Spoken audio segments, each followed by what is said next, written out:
저는 의사라는 꿈이 확고했고 많이 준비해왔었고 꿈에 대한 확신이 있었습니다. 그래서 제 꿈을 접기에는 미련이 많이 남았어요.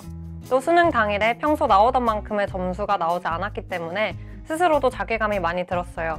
그러나 점수에 맞춰서 대학을 간다면 제 자신에 대한 실망감과 진로에 대한 후회를 평생 안고 살아갈 것 같아서 재수를 하게 되었습니다.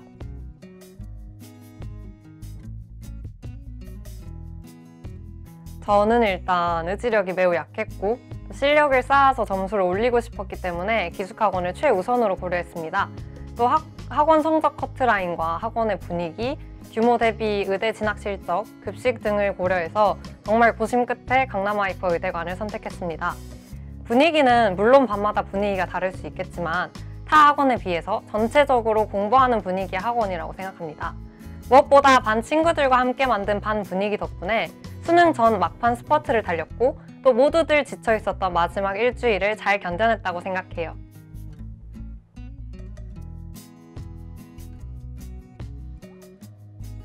저는 1일 테스트가 가장 좋았어요.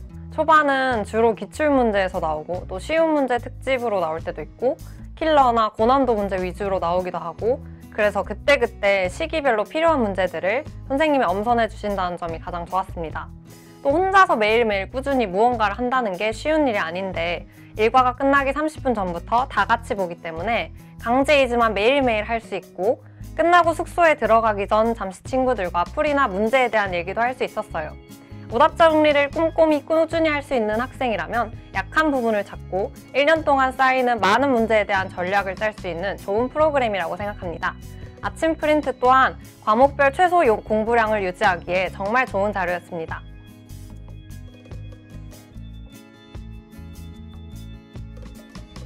저는 일단 마음가짐 자체가 많이 달라진 것 같아요. 사실 현역 때는 이 정도면 충분하지, 나 정도면 잘하지 않아? 이런 아니란 생각들을 했던 것 같아요. 지방 1반계 비평준화여서 그런지 내신 따긴 힘들었지만 모의고사 한 학교에서 원탑이었거든요. 지금 생각해보면 창피하고 우울한 개구리였다고 생각해요. 일단 재수하면서 처음 본 3월 모의고사 반석차, 학원석차를 보고 아, 겨우 이 정도구나 하는 생각이 들었어요.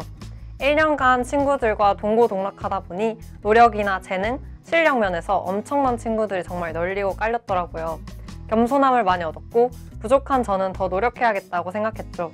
전반적으로 공부를 하는 능력 자체가 많이 늘었던 것 같아요. 참을성, 집중력, 문제 해결하는 능력, 계획, 공부 효율성 등 모든 면에서요. 특히 저 같은 경우 일단 예습 복습을 엄청 싫어했는데 규칙적으로 살다 보니까 예복습 계획을 체계적으로 세울 수 있었어요. 예복습은 인강이든 학원 선생님들 수업이든 무조건 정말 중요해요. 총점을 올리려면 과목별 밸런스를 맞춰서 공부해야 하는데 현역 때는 계획을 많이는 짜는데 과목별 밸런스도 전혀 맞지 않았고 시간이 부족해서 못하는 경우가 많았어요. 그런데 재수를 하면서 올해는 계획적으로 살아봐야겠다는 생각이 들어서 최소 공부량과 취약 과목을 위주로 플래너를 써가면서 공부를 했고 그 결과 실력을 많이 올릴 수 있었던 것 같아요. 현역 때는 나름 한다고 열심히 했는데 재수하면서 든 생각이 이 상태로 작년에 수능을 어떻게 봤지 하는 생각이 계속 들었어요.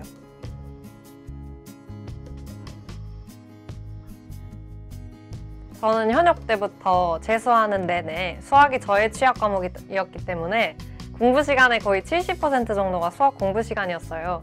모의고사 볼 때도 킬러 문제에 미련이 있어서 머리로는 계속 88점만 맞자, 88점만 맞자 하면서도 남은 시간은 모두 투자해서 풀지도 못할 29번을 시도만 해보고 풀지 못한 적이 부지기수였고 또 킬러 문제를 풀 때는 넉넉할 시간도 남기지 못했어요. 10월, 11월 사설 모의고사에서 3등급이어서 해도 안 되는 수학 때문에 많은 고민을 했어요. 결국 막판에는 실수를 없애는 데 주력해서 공부했고 10월 말부터 검토하는 방법을 고민하고 적용했고 수능 시험장에는 진심으로 제발 딱 88점만 맞자 하는 생각으로 시험장에 들어갔습니다.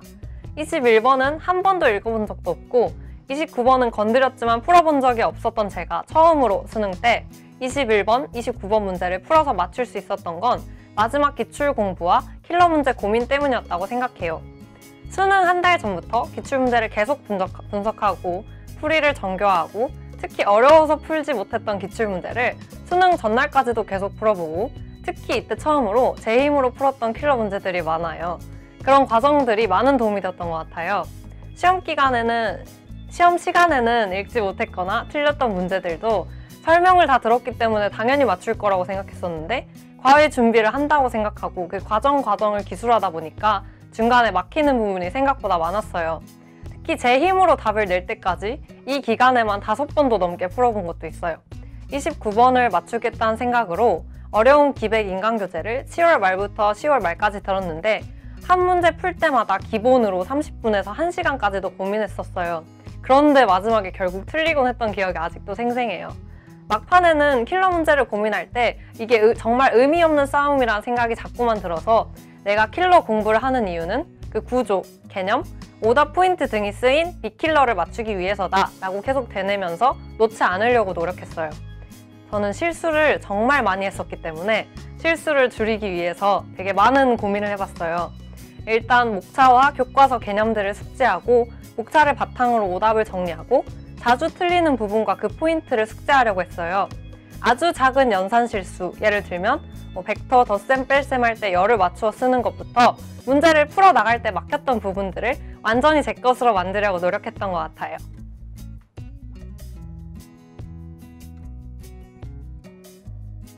저 같은 경우에는 평가원 모의고사가 가장 큰 걱정이었어요. 아무래도 수능은 아니지만 평가원에서 출제하는 시험이기 때문에 올해도 작년에도 평가원 시험 전에 잠을 잘 못 자고 또 설치는 경우도 많았어요. 또 그 전분기의 공부 자체를 점수로 평가받는다는 생각이 들 수밖에 없기 때문에 또 다른 친구들도 되게 많이 걱정하더라고요. 물론 평가원 시험을 대하는 태도, 또 그 긴장감도 중요하지만 역시 가장 중요한 건 성적의 결과 문제겠죠. 평가원 모의고사 성적 같은 경우 잘 보든 못 보든 시험 분석은 제대로 하고 복기를 하고 여기에 입각해서 부족한 점을 찾고 보완해서 전반적인 학습 계획을 재점검할 수 있는 가장 좋은 기회라고 생각합니다. 저는 현역 때 6월 잘 보고 9월 때 올랐는데 수능이 망했던 케이스였어요. 6월, 9월을 잘 보는 게 그래서 좋은 게 아니라는 걸 느꼈어요. 평가원 시험에서 부족한 점을 많이 찾아서 보완해 나가는 것이 가장 좋은 시나리오라고 생각해요. 그런데 올해도 마찬가지로 6월 잘 보고 9월은 더 잘 봤기 때문에 또 작년처럼 수능 못 보면 어쩌지? 그런 걱정이 가장 컸던 것 같아요. 이런 걱정들을 이겨내기 위해서는 생각의 흐름 하나하나를 되짚어본 태도가 정말 중요하다고 생각해요. 5번 고민했던 문제, 선지 2개가 헷갈렸던 문제 등은 다시 푼다면 분명히 틀릴 문제이기 때문이에요. 그렇게 모의고사를 철저하게 분석해서 부족한 점을 끈기 있게 찾아내야만 한다고 생각합니다.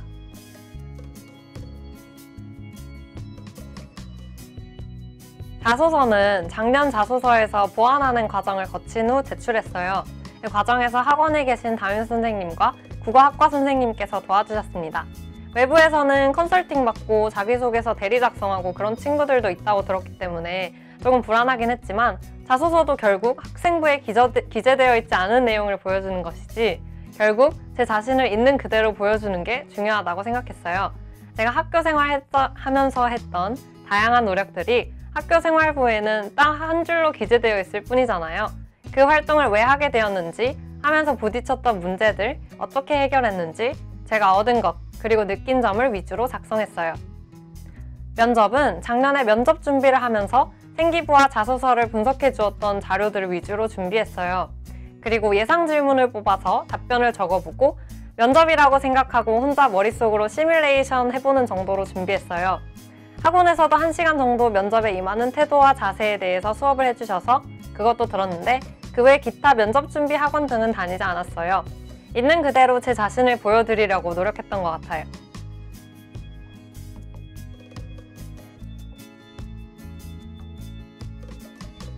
일단 수능 다시 본다고 기죽지 마세요. 인생에 있어서 가장 큰 전환점이 될 것이고 학업적인 면이나 내면적으로도 얻은 게 많은 올해가 될 거예요. 또 서승현 선생님께서 수능 얼마 전에 막힐 때 선생님이 어떻게 하라고 했는지 딱 그것만 생각해라. 이거 하나만 기억하고 시험장에 들어가라. 이렇게 하셨는데 이건 정말 피가 되고 살이 될 말씀인 것 같아요. 수능 시험 볼 때 기억날 말들을 얻기 위해서는 수업 웬만하면 가리지 말고 다 잘 들으세요. 수능장에 들어갈 때 자신감을 가지고 들어가세요. 1년 동안 아마 엄청나게 많은 것을 했을 거예요. 전 그래서 수능 한 달 전부터 2주 전까지 1년 동안 공부한 모든 학원 교재, 인간 교재, 유인물들을 다 다시 봤어요. 그러면서 개념도 모두 복습하고 아직도 어려운 부분이나 자주 틀린 부분은 스크랩했고 무엇보다 많이 공부했다는 데서 자신감을 얻었어요. 그리고 그거를 2주 전부터 수능 보기 전까지 계속 돌려보면서 어려운 부분들은 계속 보고 이런 채워가는 과정을 계속했던 것 같아요.